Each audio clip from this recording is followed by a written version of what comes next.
Today we're actually going to be building one of my really early designs. This was a piece that I used to sell and came up with about 8 years ago. We used to call it Silver Fox. And here's a picture of the original. Here's a picture of me. And this is my wife. She's actually been asking me to build this piece again for a while. I've been saying that I would, but other stuff kept coming up. Then Woodpeckers approached me with an opportunity to write and build an article for an original piece, and I said, sure, but I didn't know what to build. Then my wife reminded me of this piece. So ask and you shall receive. Eventually.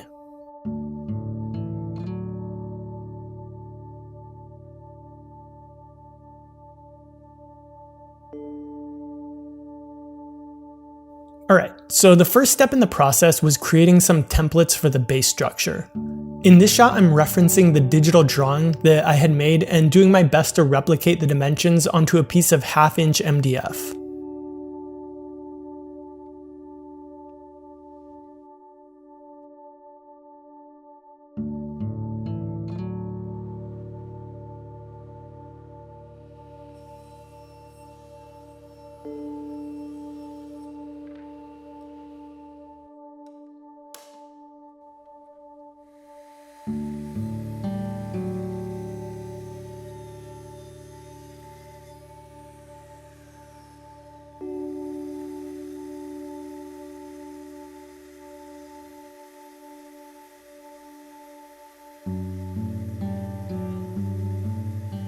Once that was done, I used a combination of a track saw, a bandsaw, and some sanders to cut out and refine my pieces.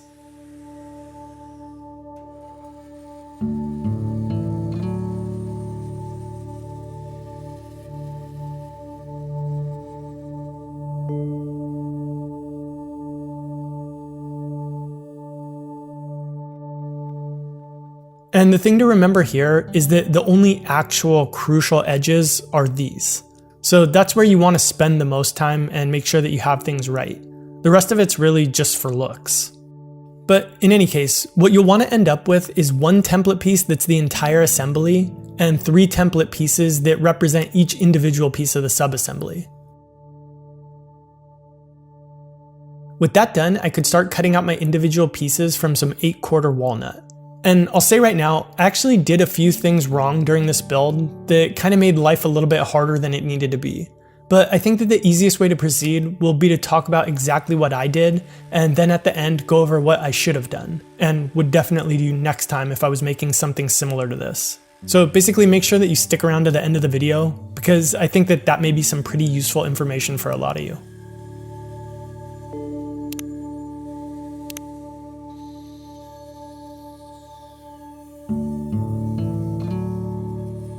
Once my pieces were roughed out, I used my templates along with a router to refine the shape. I do this with 2 routers in separate passes. First with my template taped on, and then again by riding my bearing on the edge that I cut during the first pass. And you'll also notice that I'm not worrying about any of the end grain at this point. The end grain doesn't really like routing, and honestly it kind of scares me. So we're just going to handle that in the next step with a little sled.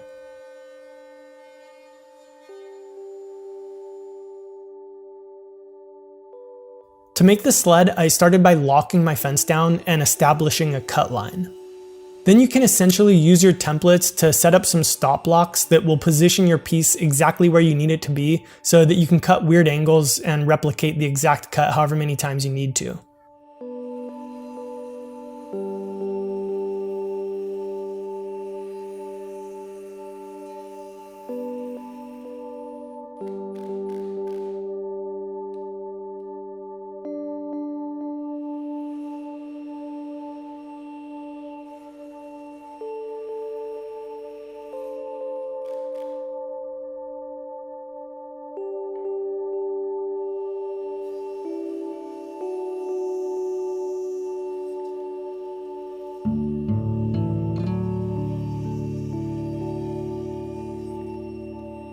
At this point, all of my pieces are probably about 90% cut to their finished shape, so the next step was to glue them together. To do this, I marked out on each joint where I could cut a pair of dominoes and then cut them in.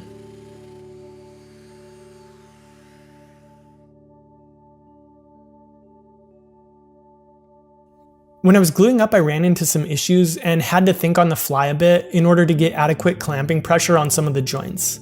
And these little scrap pieces worked perfectly.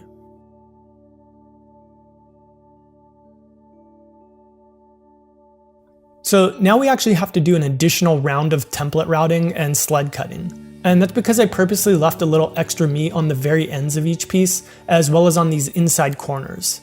And that's because it gives you a little bit of extra wiggle room during the glue up to do some cleanup afterwards. And again, stay tuned to the end of the video where I'm going to go over some things that I could have done to make this whole process simpler and faster. But while I'm doing that, let me quickly tell you about something else I've done to make life simpler. And thank SimpliSafe for sponsoring this video. SimpliSafe makes reliable, customizable home security systems that provide peace of mind. It's all monitored by professionals 24/7 who will call you in an emergency and send police help if needed. Some of the things that make SimpliSafe unique is that they offer really fair and honest prices with no contracts or hidden fees. And after you put a system together, they ship it to you and you can install it yourself. I think a screwdriver was about as complex as it got for me. And everything's equipped to work for worst case scenarios. So for example, if you were to lose power or Wi-Fi, or if your system was attacked, it's still gonna work. I also love how SimpliSafe's taken the time to make their systems actually nice.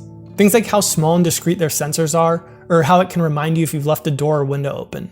When I first got my system, it included things like door and window entry sensors, motion sensors, water sensors, and cameras. Since then, we've expanded it to include the SimpliCam video doorbell, and we could opt to add things like smoke detectors and more at any time. So if you've been thinking about a home security system, or even if you have one that you think could be better, check out SimpliSafe, put a system together, and see if it might be a better option for you.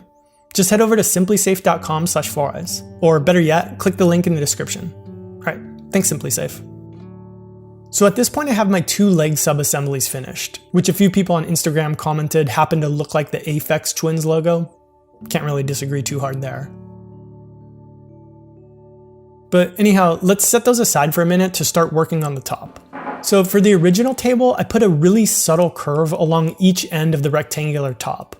But if I'm being honest with myself, I think that the main reason that I did that was just because I wanted to try making something with a subtle curve, which I'd never done before. So as I reapproached the table for this build, I asked myself if that was adding anything to the design. And I actually think it's just the opposite.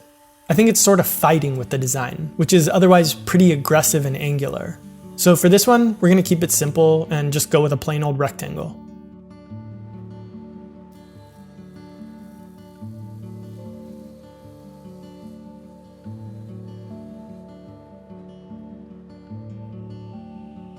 At this point, I've jointed one edge of each board and cut them down into slightly oversized chunks. And here I'm checking for any curvature of the boards so that I can mill them flat and then plane them down to their finished thicknesses before gluing them together.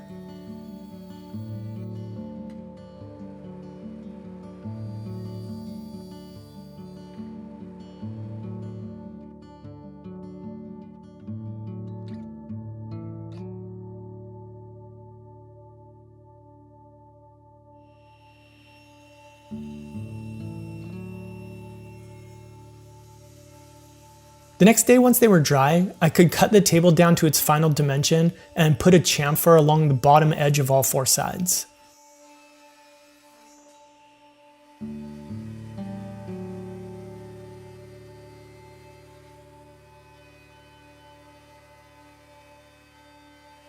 Next, we need to make 3 stretchers, which are going to connect the 2 leg sub-assemblies together.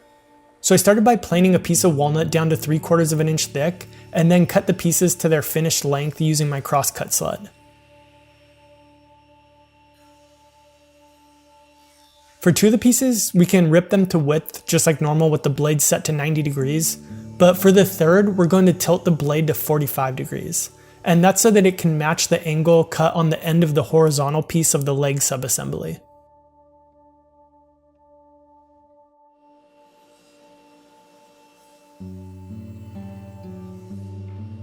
To attach the stretchers to the leg, I'm going to be using a combination of pocket holes and dominoes. And you could certainly use just one or the other, but personally I think that pocket holes are easier, albeit a bit more conspicuous, which I think is a word. The opposite of inconspicuous either way. So basically I'm going to use pocket holes here and here, where you'd never see them, and dominoes here, where you'll never see them, but might if they were pocket holes.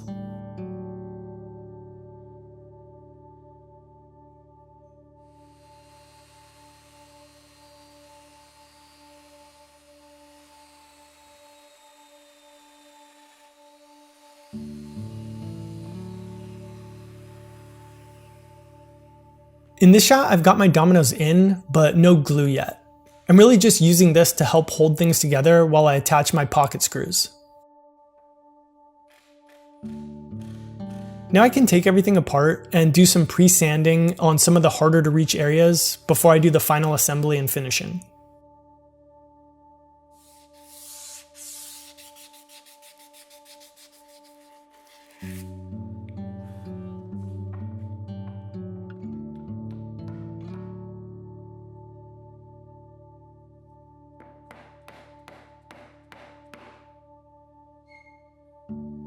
Special thanks to Ryan Deo, Andreas Emil Nesgard, Jeff Taper, Chelsea Winfrey, Bill Gillick, Corey Van Note, Jim Hall, and the rest of my Patreon members for making these videos possible.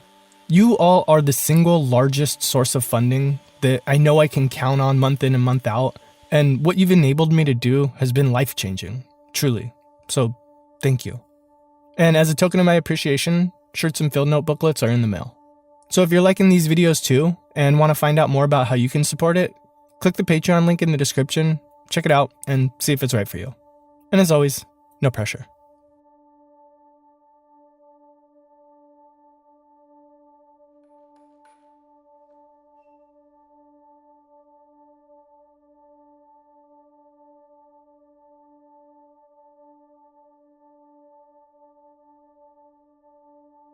Okay, now quickly on to what I did wrong and how I could have made this build easier. So the first step that I should have done was use just this template to create just this finished shape out of the hardwood. After that, I should have cut out some pretty oversized chunks of wood that would go on to become the legs. And one of the added benefits of the extra material is you could just bandsaw in some little clamping spots. Kind of like what we did with the extra piece that I had to clamp on, except you wouldn't need to clamp anything on. Once that was dry, the next step would be to take the sub-assembly template, trace the shape, rough out the legs on the bandsaw, and then flush trim them. So you're kind of just cutting out, 2 or 3 steps, but saving a significant amount of time and honestly using a workflow that's going to make for a nicer, more consistent leg, and probably a lot less sanding in the corners than what I did. All right, so I hope that helps. Thank you for watching, liking, and subscribing. Feel free to check out one of my other videos, and I'll see you in the next one.